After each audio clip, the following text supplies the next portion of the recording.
UP ఉపయోగిని ముంగట తెచ్చి మన ఫ్యూచర్ జనరేషన్స్కి ఒక మెసేజ్ ఇచ్చిండు ఆయన. బటోగే తో కటోగే. హిందువులను చేతులు జోడించి విజ్ఞప్తి చేస్తున్నా, నోరు వారేసుకోకుండ్రి, ఉక్రోషం తెచ్చుకోకుండ్రి, బట్ లాజికల్ క్వశ్చన్లు అడుగుడు షురూ చేయండి. హిందూ అనేటోడు జాగృత్ హువా హై. 2014లోనే జాగృత్ అయింది. వీళ్ళకు ఇప్పుడు తెలిసి వస్తుంది ఆ హీటు. వాళ్ళకు వశపడతలేదు మన unity. Don't get diverted please. అటు బట్కాంచిపోకుండ్రి. బట్కాంచిపోతే బటెంగే తో కటెంగే. హిందూ జాగ్తే రహో ఆర్ జగాతే రహో. భారత్ మాతాకి జై. యోగి ఆదిత్యనాథ్ గారి గురించి మాట్లాడితే ఒక్కొక్కడు పెద్ద పెద్ద మాటలు మాట్లాడతాడయ్యా. ఏమని మాట్లాడతాడంటే సన్యాసి, కాషాయ వస్త్రాలు వేసుకున్నాడు, ఏంది. ఇవాళ తెలంగాణ ముఖ్యమంత్రి వర్యులు ఆ కాడికొస్తే తెలంగాణ సర్కార్కి, కాంగ్రెస్ సర్కార్కి చిత్రగుప్త్ వేసే ప్రశ్నల దగ్గర సమాధానం ఉన్నదా అని నేను అడుగుతున్నా. ఇది వాళ్ళ కూటమి, బీఆర్ఎస్ కూటమికి కూడా వర్తిస్తుంది అని చెప్తున్నా. ఇప్పుడు నేను అడిగే ప్రశ్నలకు మీ జిగర్ల దమ్ముంటే చెప్పుండ్రి.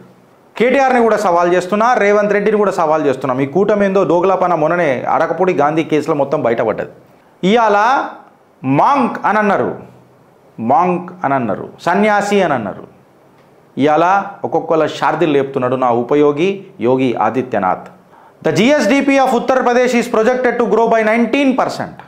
జిఎస్డిపి ఆఫ్ ఉత్తరప్రదేశ్ 19% ఇంక్రిమెంటల్ గ్రోత్లు ఉన్నది. 2023-24 నాటికి 24.39 లక్షల కోట్ల పోతున్నదంటే నమ్ముతారా? ఇట్స్ ఆల్మోస్ట్ 305 బిలియన్ అని అంటారు US డాలర్స్లో.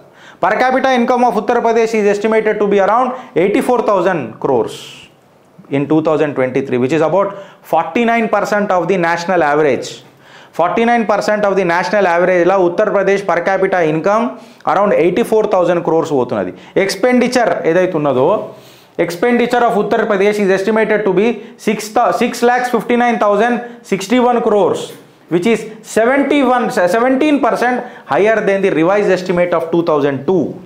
GSDP పెరగబట్టే, పర్ క్యాపిటల్ ఇన్కమ్ పెరగబట్టే, ఎక్స్పెండిచర్ 2002 కంటే 17% పెరగబట్టే, 6,59,061 crores 2002తో కంపేర్ చేస్తే రెవెన్యూ సర్ప్లస్ స్టేట్ అయింది అలా ఉత్తరప్రదేశ్. ఈ కాషాయ వస్త్రాలు వేసుకున్న ఉపయోగి యోగి ఆదిత్యనాథ్ సర్కార్లా సర్ప్లస్ ఎంత ఉందనంటే 43,124 crores సర్ప్లస్ బడ్జెట్ ఉన్నది. బిచ్చం బతుకులు చేసిరు తెలంగాణని. ఇలా రాజకీయాల మన్నువాడ, ఇలా రాజకీయాల పీనుగులెల్లా పెద్ద పెద్ద మాటలు మాట్లాడతారు. బిచ్చం సెంటర్ పైసలు ఇస్తే పని చేస్తాం అని మాట్లాడతారు. ఫిజికల్ డెఫిషిట్ ఆఫ్ ఉత్తరప్రదేశ్ ఇలా తీసుకుంటే 81,178 crore ఉన్నది. 3.96% ఆఫ్ ది జిఎస్డిపి 2022-23 ఇలా చెప్తున్నా. వెనకటికి ఇది 90,730 crores ఉండే ఫిజికల్ డెఫిషిట్, అది తగ్గి 81,178 crores వచ్చింది. అందుకే అంట నో యువర్ ఉపయోగి అని అంట. ఇవాళ ఉత్తరప్రదేశ్ రైస్ తీసుకొని ఇట్లా మనం చూస్తే అబ్సల్యూట్ డేటా, గిరీష్ ఏది మాట్లాడినా, చిత్రగుప్త్ ఏది మాట్లాడినా డేటాతోనే మాట్లాడుతుంది. డేటా లేకుండా మేము హాలో మాట్లాడాం. ఇది ఎవడుకో నచ్చనోడు చెప్తాడు, అరే సొల్లు కొట్టక రానని అంటాడు. అరే మన నాకు మంచిగా రైమింగ్లో ఒక వర్డ్ వస్తుంది కానీ మింగుతున్నా. ఇవాళ Maharashtra GSDP is around 30.7 lakh crore ఉన్నది. ఉత్తరప్రదేశ్ 5వ స్థానంలో 19.4 lakh crore ఉన్నది. ఇది అంటారా ట్రాన్స్ఫర్మేషన్ అంటే? వీడికి ఆగిపోయింది అనంటే వీడికి ఆగిపోలే, క్రైమ్ రేట్లలో తీసుకోండి.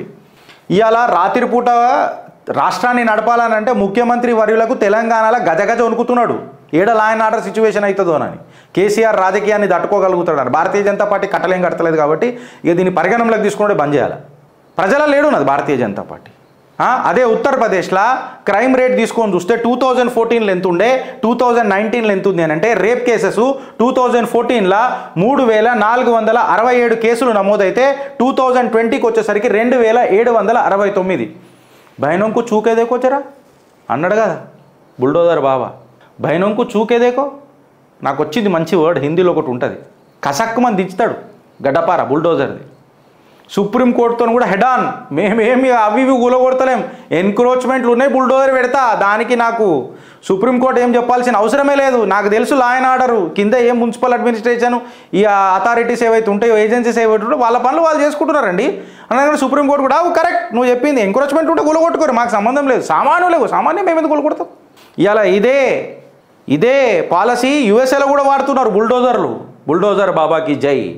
ఇజ్రాయెల్ కూడా గట్లనే ఎన్క్రోచ్మెంట్లో ఉండే ధడల్ మర్డర్ కేసులు తీసుకోండి, 5150 కేసులు 2014లో నమోదైతే అది తగ్గి 3779 కేసులకు వచ్చేసింది.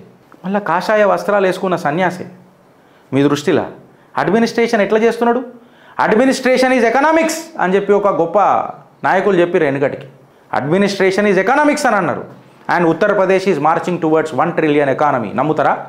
థెఫ్ట్ తీసుకున్నాం అనుకో, 48,380 కేసులు నమోదైతే అది 33,250 కేసులకు పడిపోయింది. ఇక గ్యాంగ్స్టర్ క్రాక్డౌన్ల గురించి ఇక నేను చెప్పనక్కర్లే. నేను జైల్లోనే ఉంటా, నాకు వద్దు బెయిల్కని బయటికి వెళ్తే బుల్డోజర్ రెడీ ఉన్నది, ఫుల్ డీజిల్ కొట్టి పిచ్చి పెట్టిండు బుల్డోజర్లల్లో, ఫుల్ డీజిల్. ఆ బుల్డోజర్ ఎట్లా బయటికి వెళ్తుంది? ఇట్లా గేర్ పడగానే హర్ మహాదేవ్ అని చెప్పి పోతుంది, వానర సైన్యం మొత్తం కదులుతుంది ఆడికేం తర్వాత. This is called as an administration, perfect administration. Bharat కా సాత్, భారత్ కా వికాస్ అని మాట్లాడే ఏకైక ముఖ్యమంత్రి యోగి ఆదిత్యనాథ్. సబ్కా సాత్ సబ్కా వికాస్ డోంగ్ ఉండదు. ఉత్తరప్రదేశ్ కా సాత్, ఉత్తరప్రదేశ్ కా వికాస్ ఉన్నోడికే థమ్స్అప్ చూపుతారు, లేకపోతే బుల్డోజర్ వచ్చి చూపుతుంది థమ్స్అప్. ఫుల్ డీజిల్ కొట్టి పిచ్చి పెట్టి ఉంటుంది బుల్డోజర్ ఎప్పుడు.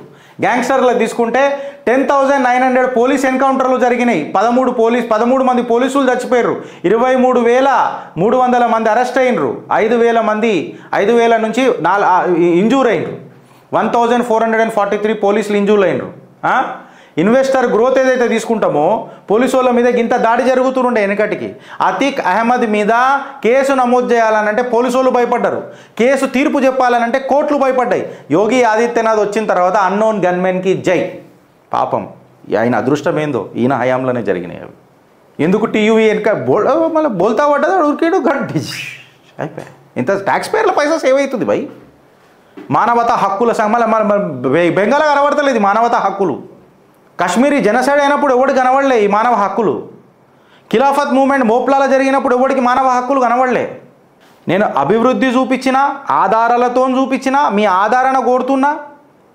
ఇవాళ ఇన్వెస్టర్ గ్రోత్కి ఇట్లా తీసుకొని చూస్తే second is of doing business KCR పెట్టిండు ఒక policy, is of doing business in తెలంగాణలో. దాన్ని ఏమైంది? నువ్వు స్కేల్ పెట్టినావు, స్కోప్ ఎంత, ఎకనామిక్స్ ఆఫ్ స్కేల్ ఎంత, ఎకనామిక్స్ ఆఫ్ స్కోప్ ఎంత, దీని మీద ఎప్పుడన్నా డీటెయిల్గా ఒక పీడిఎఫ్ ఇచ్చినావా, ఒక శ్వేతపత్రం రిలీజ్ చేసినావా? ఇక రేవంత్ రెడ్డి గారు అయితే అసెంబ్లీ సాక్షిగా శ్వేతపత్రాలు పెడతాడు. ఆ శ్వేతపత్రాలు శ్వేతంగానే ఉంటాయి, అందులో ఏముంటాయి? శంషాబెట్టికి ఇస్తే షటాకి వెళ్ళదు. అందులో ఏం వెళ్తుంది అని అంటే రాహుల్ గాంధీకి జై, సోనియా గాంధీకి జై, సోనియా తల్లి, తెలంగాణ ఇచ్చిన అమ్మ, గివే ముచ్చట్ల మాటలు ఉంటాయి. లంకె బిందెల కోసం వచ్చినాను అన్నట్టు ఇండైరెక్ట్గా చెప్తారు. ఆడ చూడు సెకండ్ ఇన్ బిజినెస్ అంట, నేర్చుకో, తర్వాత మాట్లాడదాం. ఆధారాలతో రండి ఎవరైనా వచ్చేది ఉంటే.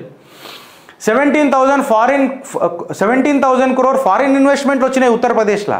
వెనకటికి ఇదే ఉత్తరప్రదేశ్ లక్నో సిటీని అనుకుంటా ద మ్యాంచెస్టర్ ఆఫ్ ఉత్తరప్రదేశ్ అని మాట్లాడుతుండే. ఈ లక్నోని ఏమంటుండే? Manchester of east. ఈ బిరుదులు ఉండే ఉత్తరప్రదేశ్కి. అంచెలంచెలుగా దాన్ని నాశనం పట్టించారు బ్రిటిష్. అంచెలంచెలుగా దాన్ని ఆ బ్రిటిష్ చచ్చిపోయి ఇగో ఈ ఈస్ట్ ఇండియా కంపెనీ పోయి ఈస్ట్ ఇండియా కంపెనీ వచ్చింది తెలంగాణ మన ఏమంటారు భారతదేశంలో. తెల్లోళ్ళు పోయి తెల్లారంగానే ఇగో వీళ్ళు వచ్చిర్రు. ఎవరు? ఈస్ట్ ఇండియా కంపెనీ, ఇటలీకని. అయిపోయిగా 17,000 crore ఫారిన్ ఇన్వెస్ట్మెంట్ వచ్చింది. 43,180 crore new investment proposals ready ఉన్నాయి. కైకా వైగనక బాలీవుడ్ ఆజా యూపీ వుడ్ అని అంటుండు. 360 degrees.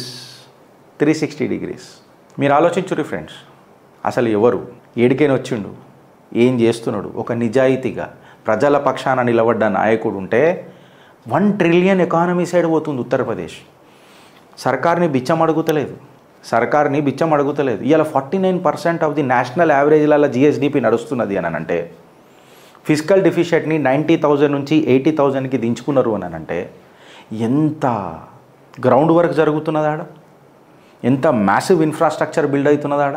దాని మీద కూడా ఆలోచించిండ? ఎంతసేపు ఒక హిందుత్వ స్టేట్మెంట్ లెక్క, హిందుత్వ లీడర్ లెక్కనే చూస్తారు ఆయనని.